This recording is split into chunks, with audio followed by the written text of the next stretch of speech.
Okay, welcome back po sa inyong lahat. Ang fish amino acid ay isang paraan o proseso ng pagbuburo kung saan ay gumagamit tayo ng mga parte ng isda na hindi na natin kailangan. Halimbawa dito yung hasang o kaya naman ay yung bituka ng isda. Pero syempre, pwede rin natin gamitin yung isda talaga. Kasi may ilan sa atin na medyo sensitive yung pang-amoy o kaya naman ayaw yung gumamit ng hasang o bituka ng isda. So pwede natin gamitin bilang material sa fish amino acids yung isda talaga. So ang gagawin lang natin ay tadtarin natin o kaya naman ay hiwain natin ng maliliit para naman na mas madali yung proseso ng pagbuburo. Paano ba ginagawa ang fish amino acids? Meron ako ditong kalahating kilo ng hasang at bituka ng isda. At kung gaano karami yung ating nakolektang hasang o bituka ng isda, ay tumbasan ito ng dami ng molasses o kaya naman ay asukal na brown. Pero siyempre para sa inyo, kasi alam ko naman na hindi lahat sa atin ay madali makahanap ng molasses, hindi tayo gagamit ng molasses. Gagamit tayo ng asukal na brown para mas makarelate kayo. At siyempre gagamit tayo, muli tayo ng panghalo na yari sa kawayan o kaya naman ay yari sa kahoy. At yung ating pampunas mamaya, pwede kayong gumamit ng tissue o kaya naman ay malinis na tela. At siyempre yung ating disposable gloves para mas mapanatili natin yung kalinisan para maiwasan natin yung anumang kontaminasyon. Okay, kagaya ng binanggit natin kanina, kung gaano karami yung nakolekta nyo na hasang ng isda o bituka ng isda o kaya naman na yung isda talaga, tumbasan ito ng dami ng molasses. So kung halimbawa gagamit kayo ng molasses, ang katumbas ng 1 kilo ng hasang ng isda ay 1 litro ng molasses. Pero siyempre kung gagamit kayo ng brown sugar, ay tumbasan din ito ng 1 kilo ng brown sugar. Okay, so ilagay na natin. Dahil nga sa ako ay gumamit ng kalahating kilo ng hasang ng isda, so gagamit ako ng kalahating kilo din ng asukal na brown. Okay, pasensya na kayo, medyo madilim dito sa aming rooftop kasi dito mga nakarang araw ay laging kumbaga napapadalas yung pag-ulan. Kaya ewan ko ba, siguro ay tag-ulan na. Okay, at pagkatapos ay haluin natin. Siguraduhin lang natin na lahat ng parte ng hasang ng isda o bituka ng isda ay malagyan natin ng asukal na brown. Okay, so haluan lang po natin.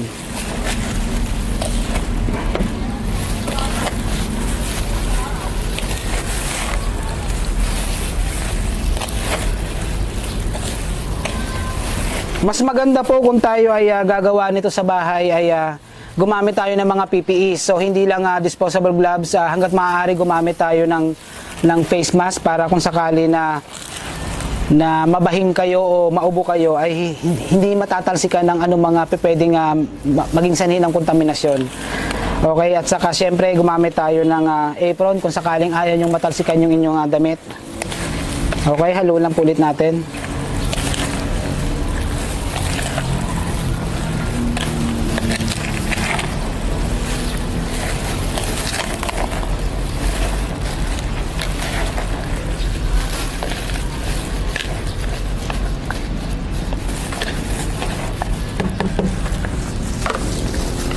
Okay, kapag nahalo na natin ay kailangan natin punasan yung mga nagkalat na asukal o molasses para maiwasan natin yung kontaminasyon. So pwede tayong gumamit ng malinis na tela o kaya naman ay kahit yung mga tissue lang pwede natin gamitin. So ang gagawin lang natin ay punasan yung mga nagkalat na asukal. Kasi ito ay maaaring maging sanhi o maging kaso pa ng kontaminasyon kapag na-contaminate yung ating ginagawa, sayang yung ating effort. So sayang din yung mga materials na ating gagamitin.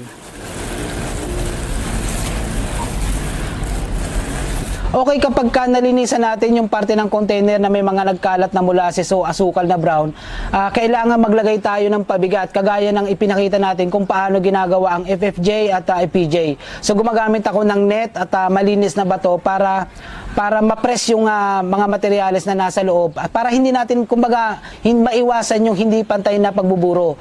Kasi siyempre kung hindi natin lalagyan ng pabigat, maaari yung ibang parte o yung ibang hasang ng isda ay umangat. At kapag nagkaganon, hindi magiging pantay yung proseso ng pagbuburo. Ito ay kailangang iburo natin minimum 2 weeks o kaya naman na 1 buwan. So kung halimbawa meron na kayong paggagamitan, after 2 weeks ay pwede nyo na itong maani. Pero kung sakali naman na makakapag-antay pa, ay mas maganda kung paaabuti natin ng 1 buwan. Yung mga materyales na ating ginamit ay mas tunaw na siya at siyempre mas marami tayong maaani.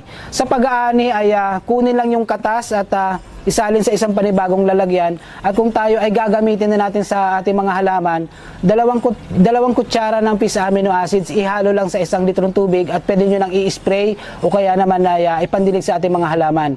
Mas maganda kung gagawin natin ito 2 o 3 beses sa isang linggo. Ang fish amino acids ay napakataas yung kanyang nitrogen content, almost 90%.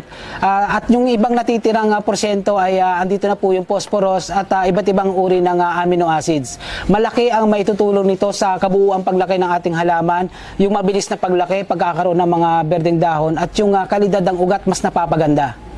Okay, nawa ay nakapagbigay muli ako sa inyo ng mga mumuting idea kung paano ginagawa o simpleng paraan sa paggawa ng fish amino acids.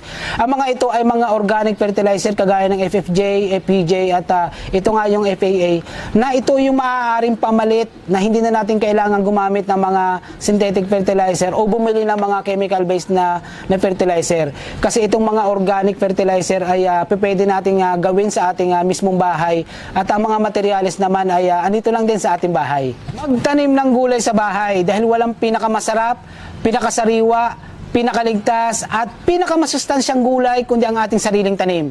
Ito po si Kuya Don at muli ay maraming salamat sa inyong panonood.